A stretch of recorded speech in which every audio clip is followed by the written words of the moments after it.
South industry से फिर से एक कमाल की फिल्म आने जा रही है जिसे 6 साल से बनाया जा रहा था और उस फिल्म का नाम है गामी, जिसका ट्रेलर रिसेंटली रिलीज कर दिया गया है, जिसे देखने के बाद मैं सिर्फ यही कहना चाहती हूँ, So beautiful, so elegant, just looking like a wow. सच में क्या ट्रेलर है यार, मानना पड़ेगा। लगभग 3 मिनट 44 सेकंड की ट्रेलर होने के बाद भी कहीं भी ऐसा महसूस होने नहीं देती। पर दुख की बात तो ये है कि ये फिल्म पैन इंडिया स्केल पे रिलीज नहीं होगी। आजकल तो हर कोई पैन इंडिया स्केल पे अपने फिल्म को रिलीज कर रहे हैं, चाहे उनकी फिल्म कैसी भी हो।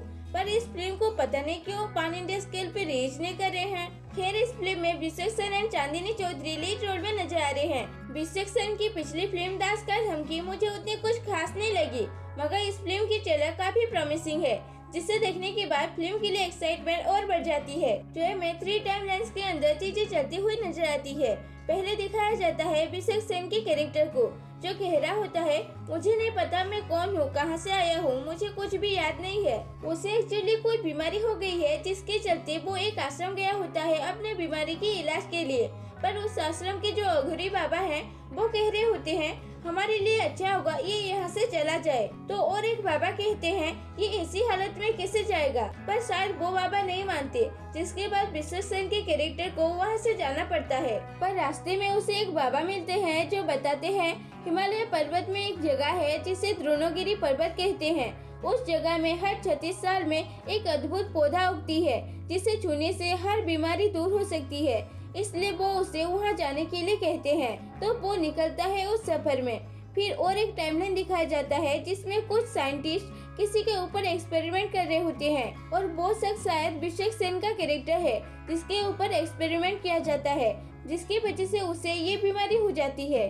उसके बाद और एक टाइमलाइन दिखाया जाता है जिसमें पहले जब देवदासी कल्चर हुआ करता था, उसे दिखाते हुए एक महिला हमें ट्रेलर में नजर आती है जो देवदासी थी, पर उसे उस पद से हटाया जाता है। उसकी एक बेटी भी है। फिर ट्रेलर में दिखाया जाता है कि उस गांव में अच्छे से चाष नहीं हो रही थी, जिसकी वजह से वहाँ के लोग देवदासी को वापस लाने का सोचते हैं। पर इस बार शायद वो देवदासी को नहीं, देवदासी की बेटी को देवदासी बनाना चाहते हैं। उसके बाद ट्रेलर में दिखाया जाता है कि कोई देवदासी की बेटी को मारना चाहता है, क्योंकि वो किसी सीक्रेट बात जान जाती है, इसलिए उसके पीछे कुछ लोग पड़ जाते हैं उसे मारने के लिए। फिर उसके बाद विशेषण के कैरेक्टर को दिखाया जाता है जो हिमालय पर्वत की ओर बढ़ रहा होता है और बताया जाता है कि सिर्फ उसके पास 2 दिन है उस पौधे को छू के अपनी बीमारी को ठीक करने के लिए, क्योंकि 2 दिन बाद वो पौधा गायब हो जाएगा, जिसके बाद उसे और 36 साल इंतजार करना पड़ेगा। अब वो 2 दिन के अंदर क्या उस पौधे के पास पहुंच पाता है या नहीं, और उसी बीच उसे कौन कौन से चैलेंजेस का सामना करना पड़ता है, क्या उसकी बीमारी उस एक्सपेरिमेंट की वजह से हुआ या कोई और वजह है। इन सारे सवालों का जवाब जानने के लिए हमें 8 मार्च तक का इंतजार करना पड़ेगा। ट्रेलर में जो विजुअल्स देखने को मिली है, जो बैकग्राउंड म्यूजिक सुनने को मिलती है और उसके साथ जो एडिटिंग देखने को मिलती है, हर एक चीज इतनी बेहतरीन नजर आ रही है कि क्या ही बताऊं। जितनी तारीफ करो उतनी कम है। ट्रेलर में जो तीनों टाइमलाइन देखने को मिलती है, उसे बहुत इंटरेस्टिंग तरीके से अच्छी एडिटिंग के साथ दिखाया गया है, जो भरोसा देती है कि फिल्म को सिर्फ विजुअली ही नहीं, राइटिंग लेवल पे भी फिल्म को काफी इंटरेस्टिंग बनाया गया होगा।